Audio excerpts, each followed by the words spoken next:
Magluluto muna po ako ng ginataang kalabasa with manok. Ayan, manok. So, ang ginawa ko po diyan ay ginisa ko muna yung manok sa sibuyas at bawang at luya. Ayan, pagkatapos po niyan, pagkatapos naluto ang manok, saka ko sinunod yung kalabasa. Yung kalabasa po na ginamit ko diyan ay yung maliit lang na kalabasa, kaya hindi ko na po yan binalatan. So, ganyan lang po yan. Murang kalabasa ang ginamit ko dyan. O, diba? Ang sarap nito pag natikman ninyo. Napakasimple lang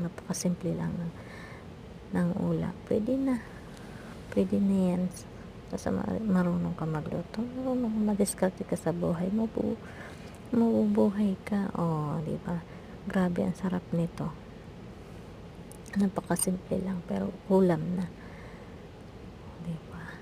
Kung nilagyan ko yan sa malapot na gata.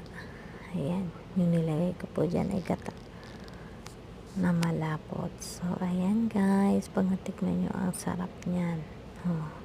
Thank you for watching.